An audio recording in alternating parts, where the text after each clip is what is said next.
Shalom, Akim. Shalom. First and foremost, going to start off by giving infinite honors and praises to Yahweh, Bahashem, Yahushua, Bahashem, Harakatadas. Of honors to the elders and apostles of Great Millstone, who rule and teach well, peace and blessing to the hopeful and faithful elect across the four corners, living and preaching this truth to the best of their ability and sincerity, and shalom. Shalom. As usual, we're living in real times right now, man. So what mindset do you have to be in, man? You got to be in the mindset of putting on your full strength, because we about to have to go against all the wiles of the devil, man. Specifically, Revelation the 13th chapter, when he comes with that beast system, man, and that Quran. Right, bro. This is Isaiah 51, verse 17. It says, awake, awake, stand up, O Jerusalem. Right, and how do you awake and stand up? By coming into this truth, coming into this understanding, man, coming out of your slumber, right? Because when you're in that world, you're asleep. You don't know what's going on. You don't know all the agenda plays that's being made by the elites on the left-hand side. You just there, right? Existing. Right. It says, which has drunk at the hand of Yahweh the cup of his fury. Thou hast drunken the dregs of the cup of trembling and wrung them out. Meaning drunk them down to drunk them empty, man. You know? It says, oh, go ahead, I was just saying, people have drunk them dregs, man. But drinking those dregs was because of our fault. He put you in that situation. He put you in that deep slumber where you just can't get it. You don't know what's going on. You don't know your identity. Right? And then when somebody comes to you and tell you, that. So it says, verse 18, there is none to guide her among all the sons whom she hath brought forth. Neither is there any that taketh her by the hand of all the sons that she hath brought up. But now we live in a time where we do have a God, man. That God is the truth. Through Yahweh Shem Yahushua, it's these teachings that we're getting from Great Millstone, the elder apostles on down. But just going back into it, the whole point of them bringing it out, the reason why you're in the position that you're in, the reason why it's so easy to deceive you Israelites is because you don't have a guide, okay? You don't know what the hell going on. You don't know who you follow. You don't know who you are. You don't know who's for you. You don't know who's against you. You just out here, as they say. So that's why it's so easy for the so-called white man to take control of you, to poison you, to drunken you, to exploit you, man, and do whatever else he needs to, whatever he see fit for y'all to do. So as the prophets of the Lord, we're coming out here to tell you to wake up out of that mindset, to wake up out of that sleep. We do have a guide. Our guide is Yahweh Bahashem Yahushua. And through his word, that's how we get back to the Lord, right? So it says, there is no guide. There is none to guide her among all the sons whom she hath brought forth. Because when you go in Isaiah, it says what? The gates thereof language, right?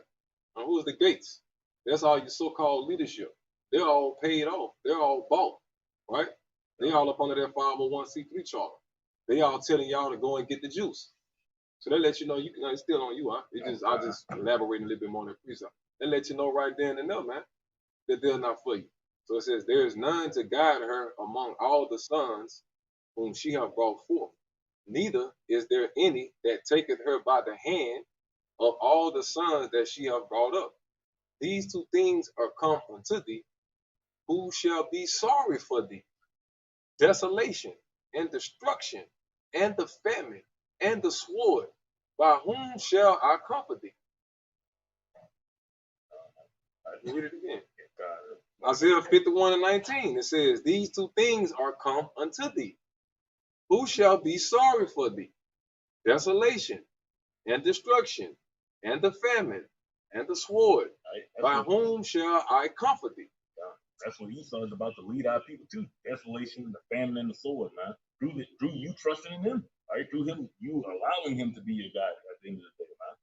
You trusted in oppression. Well, it says, these two things are come upon thee. Who shall be sorry for thee? Who's going to console y'all? Who's going to comfort you? When you go into the scriptures, we have a solution. That's why we're comforted. It's called what? Faith. The Lord blesses us with faith to get us through hard times so we can endure troublous times, right? He gives us something to hope for. He gives us what? Wisdom and knowledge so that we can be 2 steps ahead of different wiles and different devices that the so-called white man put out to destroy us, right? But it also says what? It says, these two things shall come to thee, but it says, who shall be sorry for thee? So the question is, who's going to be sorry for you 2/3? Who's going to be sorry for those of you who turn away from the Lord's statutes, commandments, the Lord's law, statutes, commandments, who turn away from his prophets that are out here continuously sighing and crying, for the 1/3 to come back in and stuff like that, right? So it says, desolation. This is what's going to come. This is what you're going to be comforted with. Desolation and destruction, right? We tell you about the third world war that's about to come upon you. We tell you about the race wars, right? We tell you about the martial law. We tell you about the great famine that's about to hit the economy after it crashes. How all of the fucking truck drivers and shit quitting their job. All of the stores are not getting all of the foods in order to feed the community and all of this bullshit like that. How many times we have to come in day out, week in and week out, repetitively tell you this? Beginning with the apostles on down. We've been telling you this over and over again, right? So it says desolation and destruction and the famine and the sword, by whom shall I comfort thee? Thy sons have fainted. They lie at the head of all the streets as a wild bull in a net. They are full of the fury of Yahweh, the rebuke of thy power. And that's what you look at our people, man. You look at the state of New Orleans, the state of Baton Rouge, look at the state of these so-called black areas or black cities, man. And it's ridiculous. You got people complaining about sewage smells through the neighborhood, the fucking trash, people not coming to pick up their trash. People still complaining about having problems with getting electricity up in their housing and shit like that. People, fucking landlords and shit complaining because they're not getting no money. They can't make no living because all these fucking tenants and shit living for free off of this bullshit and that government thing that they got going on, man. It's just all kind of motherfucking chaos. And you can see this so-called way of life crumble before your eyes, man. Literally before your eyes, right? And that's when you look at the state of our people, they're like a bunch of fucking madmen. They're like a bunch of chicken with their head cut off. All right, they're pissed off, mad, and don't know what the fuck going on. Okay, so it says, verse 21. It says, therefore, hear now this: thou afflicted and drunken, but not with wine. Thus saith thy Lord Yahweh, and thy power that pleadeth the cause of his people. Behold, I have taken out of thine hand the cup of trembling, even the dregs of the cup of my fury. Thou shalt no more drink it again. It takes faith to believe that. And that's what we out here to tell you. The Lord is identifying that his people is catching holy hell, but the Lord also provides an answer. He also provides a way out. Okay? And then it says, verse 23, but I will put it into the hand of them that afflict thee. Right? Who afflict us right now? The so-called white man. Right? You Edomites, you Ishmaelites, you Moabites, you Ammonites, you Hamites, and the rest of you heathens who I didn't name, right? The Lord say, but I will put it into the hand of them. All of that hell that we'll catch, all of these curses that's on us is going to be put on our oppressors. So it says, but I will put it into the hand of them that afflict thee, which have said to thy soul, bow down, that we may go over. And thou hast laid thy body as the ground. And as the street to them that went over, man. So, hey, man, tables up off the turn. That's called a solution. Okay? That's what a solution is. Go ahead, bro. That Revelation 13. Well, shit, I'll read it for you to break it down. You ripped off on me. I got you. Let me get you Revelation 13. All right. Revelation, all right. You good? Yeah. All right. Revelation 13. And I'm gonna start at I'm gonna go straight to the point, man. Revelation 13 and 16. It says, and he causeth all, both small and great, rich and poor, free and bond, to receive a mark in their right hand and in their foreheads.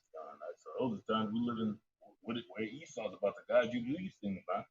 He's about to cause you to get that karagma, and all this is going to come into play with that desolation that's going to come, man. It's going to come with the people kicking you out your house, you're losing food. All that is in the hands of Esau. He's controlling who's getting kicked out their homes, who's losing their resources, man.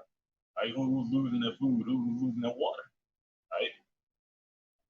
And that no man might buy or sell, save he that had the mark or the name of the beast or the number of his name. Here's wisdom. Let him that have understanding count the number of the beast. For it is the number of a man, and his number is 600 score and 6. 603 score and 6. That's 666, and that's just simple, man. Like, you get I'm about to get one.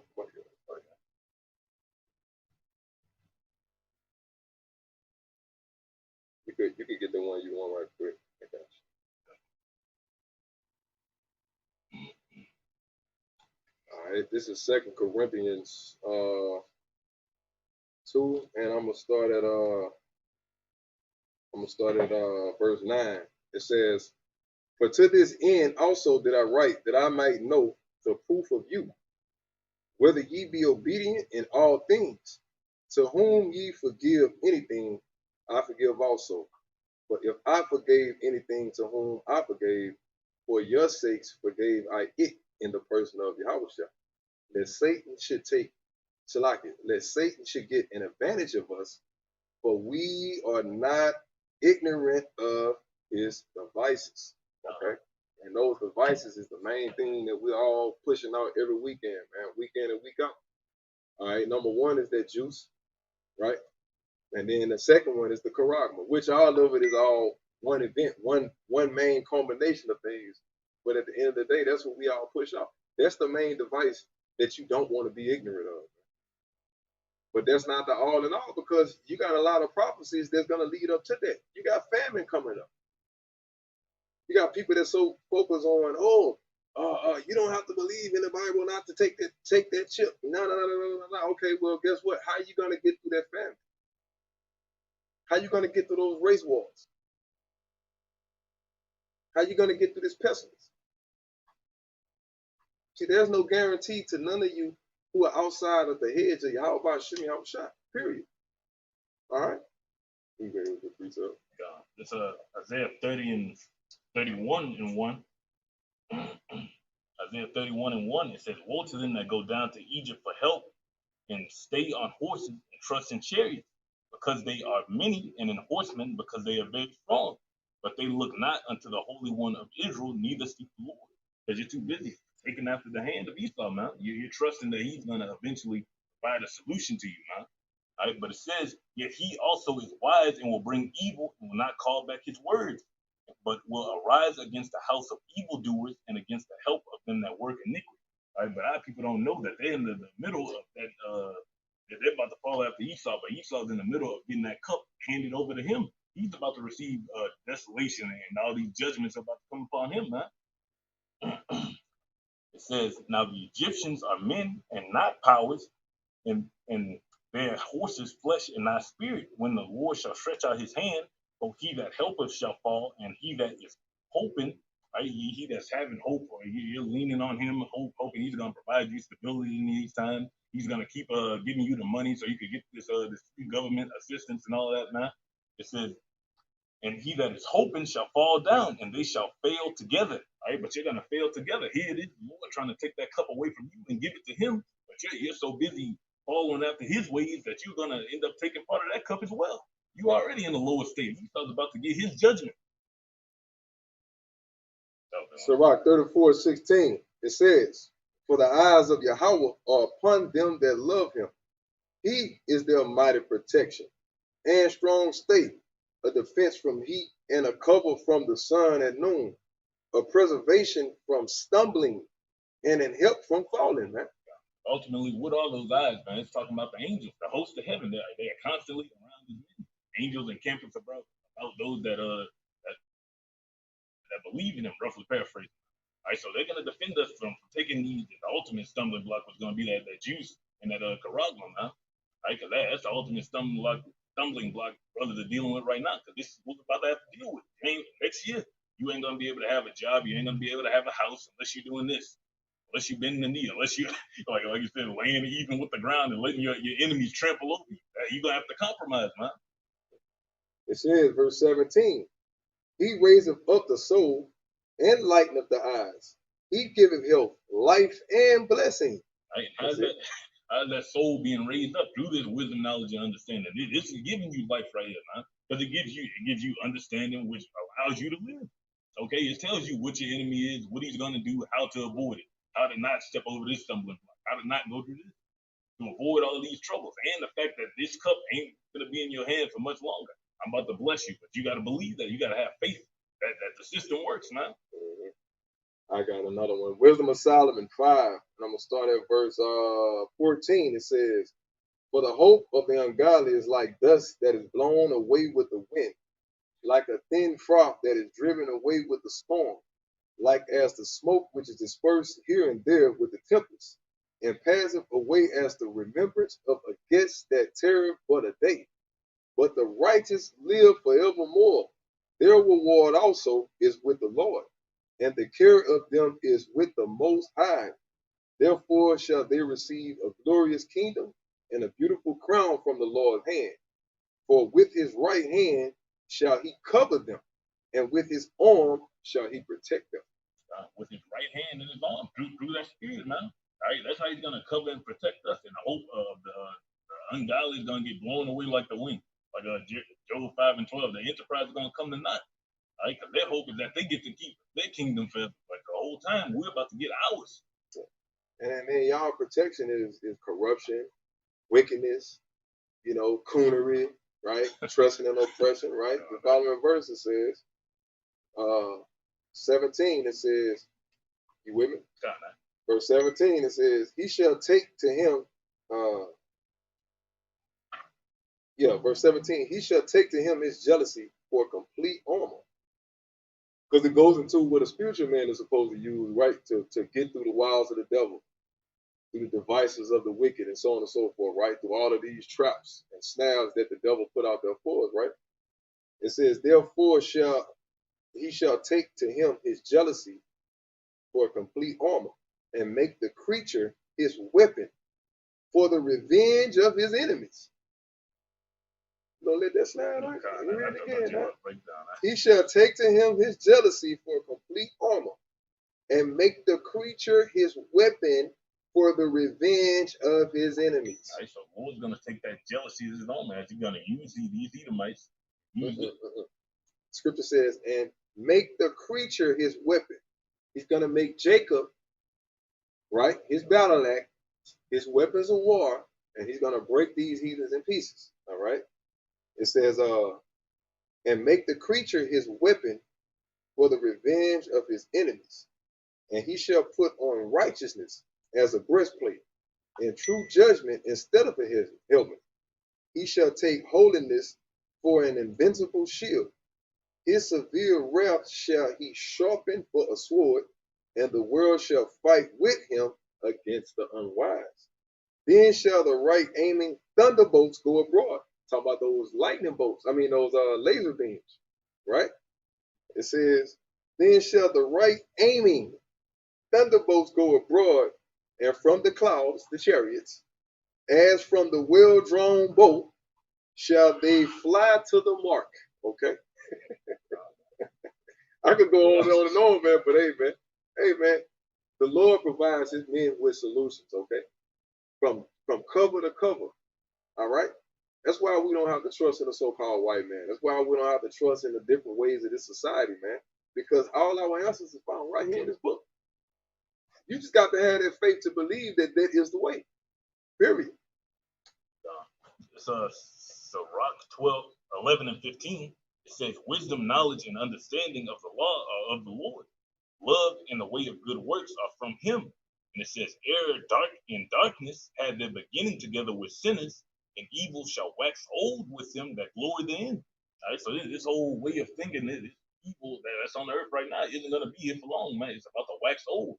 Okay, and it says, the gift of the Lord remaineth with the ungodly, and his favor bringeth prosperity forever. There is that waxeth rich by his wariness and pension, and this is the portion of his reward. Okay, so there's going to be a reward for the godly, and there's going to be a reward for the ungodly, man. All right, and his is going to wax away and just disappear. What that was, yeah, Job? So that was Sirach 11 and 15. This Job 30 and 5. Backing you up, break it down. Job 30, I'm going to start at verse 4, point and 5. It says, sing unto Yahweh, O ye saints of his, and give thanks at the remembrance of his holiness. For his anger endureth but a moment, and his favor is life. weeping may endure for a night, but joy cometh in the morning. You know. In that moment, that is anger. And it says, and in my prosperity, meaning when the Lord put us back in that spot, right? I said, I shall never be moved. Right? Go ahead. I got one more to bag, yo. Okay, I got you. So verse 5 says, for his anger endureth but a moment. And we're in that little moment right now. His anger enduring is the same as that little season. When Esau's about to lose his power, that's when we're about to get our prosperity. We're about to get put back on top now. In his favor is life. Weeping may endure for a night. That's what we're doing right now, right? What are we doing? Silent crying. You ain't want that? You want to elaborate on it? I ain't want to just read straight through it. You know? It was a preacher that popped in my head. Like the night is far spent. Right? But weeping may endure for a night, man. But that night is far spent. Right? We ain't gonna have to be in this dark environment no more, being under our enemies anymore, being expecting really last in everything anymore, man. Yeah. And it says, because it feel like we're gonna be weeping forever, though, don't it? It feel like we're gonna be weeping for a long time, like Lord, like we always say, how long? So it says, weeping may endure for a night, but joy cometh in the morning. And in my prosperity, I said, I shall never be moved. Yahweh, by thy favor, thou hast made my mountain to stand strong. Thou didst hide thy face, and I was troubled. Because that's what we feel like, right? At this time, the so-called white man is lording over us, right? You got to get up in the morning, go do your duties as a slave. You got to watch these heathens lord over you. Right now, as we speak, even after doing this video, we still got to go be slaves. You see what I'm saying? All this hope and all this confident scriptures that we're bringing on, we still got to go look forward to being fucking slaves. Okay? So we like, Lord, how long? Right? So it says, verse 8, I cried to thee, O Yahweh, and unto the Lord I made supplication. What profit is there in my blood when I go down to the pit? Shall the dust praise thee? Shall it declare the truth? Thy truth, like Lord, I mean, what good are we dead? What good are we destroyed?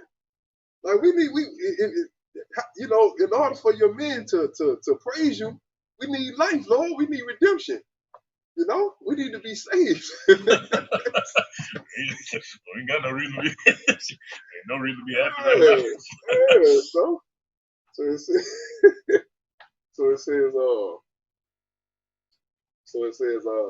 Verse 10. It says, hear, O Yahweh, and have mercy upon me.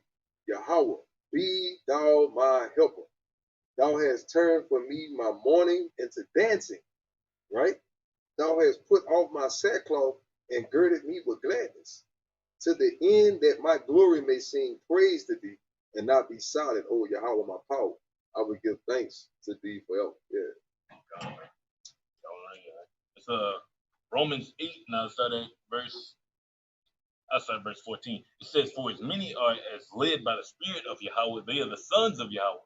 And it says, for ye have not received the spirit of bondage again to fear, but ye received the spirit of adoption, where we cry, Abba, Father. The Spirit itself bears witness with our spirit that we are the children of the Lord. I'm going to hop down to the point, verse 18. For I reckon that the sufferings of this present time are not worthy to be compared with the glory which shall be revealed in us. Right? As in this that light affliction that endureth but for a moment, man. According to the Lord. I mean, for us, it don't feel light. It don't feel good, man. You feeling unfair a lot of the times. But this is that light affliction that endureth but for a moment. It's not worthy to be compared with the glory which shall be revealed in us. We're about to be put back on such a high position that this is going to seem like nothing, man. Right? So that's a mindset that you gotta take on. Right? This ain't that bad. Even if it feels that bad, this ain't that bad. It could be worse. Okay? As pessimistic as that sounds. For the earnest expectation of the creature, waited for the manifestation of the sons of Yahweh. See, you know that creature going into us. You know, we the creatures just waiting for their manifestation. You know what I mean? I mean, not the fucking heathens out there. They ruling. You know, we are all creatures. We were all created by Yahweh by Shem Yahushua. Go ahead. It says, for the creature was made subject to vanity. We are all subject to vanity, are we not? And I'm just going at the, so, you know, go over that other precept, you already know, yeah. It says, for the creature was made subject to vanity, not willingly, but by reason of him who have subjected the same in hope. Yahweh Ba'Shem Yahushua, it was his will, it was his plan to make us subject to vanity, man. That's the way he wanted it. When you go in Apocrypha, it says that it was the Lord that put that grain of evil in Adam, man, from the beginning. Because he wanted to. It's his program. He can do what the hell he want to do. And whatever the Lord do, he's righteous in doing it, man. Period. Whether it hurts or feel good to you, the Lord is righteous in all of his doing. It says, because the creature itself also shall be delivered from the bondage of corruption into the glorious liberty of the children of Yahweh. All right, so that's our ultimate hope, to get delivered from this, man. To get delivered out of these circumstances, get delivered out of these bodies. All right, you ain't gonna have to get sick anymore. You ain't gonna have to work anymore, man. Work for anybody else other than the Lord, man. Okay? I got one right there. I'm gonna hop down real quick. Right with Romans 5:18. I'll start at verse 17. It's for by one man's offense, death reigned by one. All right, and that one man's offense, that was talking about Adam. It says, much more they which receive abundance of grace and of the gift of righteousness shall reign in life by one, Yahweh Shai Mashiach. All right, so just like Adam did that transgression, it was all for a greater benefit. It might have seemed bad at that time, man, but way down the line, this was all so he could restore the whole nation. So ultimately, Yahweh Shai could sacrifice himself and vouch for all of us. I got one. Let's take it out on this here. You done? No, not yet. All right, this is Isaiah 54. I'm starting at verse 6. It says, for Yahweh have called thee as a woman forsaken and grieved in spirit. Right? When you look at the condition of our people, we are forsaken and grieved in spirit. Right? That's why the scripture calls us the carcass. That's why the scripture calls us the valley of dry bones. Right? Right? It says, and a wife of youth, when thou was refused, saith thy power. For a small moment have I forsaken thee, but with great mercies will I gather thee. In a little wrath I hid my face from thee for a moment, but with everlasting kindness will I have mercy on thee, said Yahweh thy Redeemer. But this is as the waters of Noah unto me. For as I have sworn that the waters of Noah should no more go over the earth, so have I sworn that I would not be wroth with thee, nor rebuke thee. For the mountains shall depart, and the hills be removed, but my kindness shall not depart from thee, neither shall the covenant of my peace be removed, said Yahweh, that have mercy on thee. O thou afflicted. Who's the afflicted? Right? It says, tossed with tempest, and not comforted. Behold, I will lay thy stones with fair colors, and lay thy foundations with sapphires. And so on and so forth. Let me skip all the way down. Verse 13, it says, and all thy children shall be taught of Yahweh, and great shall be the peace of thy children, man. Period. That's the solution right there, man. You know? I mean, that's what we all in this fight for, man. If you don't know what you're doing, if you just out here trying to feel your way out, if you just going through puberty, man, look, you need to go do some soul searching, man. This one is only one way in, one way out. You know what you're getting yourself into. Pray, fast, you know, that way you won't waste your time. Most importantly, you won't waste the Lord's time, man. You know? Because like I say, man, it's like it's a thin line between dead and alive these days, man. You see what I'm saying? Because one day you could be on point, and then the next day you don't know how the Spirit of the Lord works. So it's best to be humble. You know, it's best to be circumspect. It's best to continuously watch, continuously be on that watchtower, man. Continually stay occupied in prophecy, occupied with being 2 steps ahead of the world around you, man.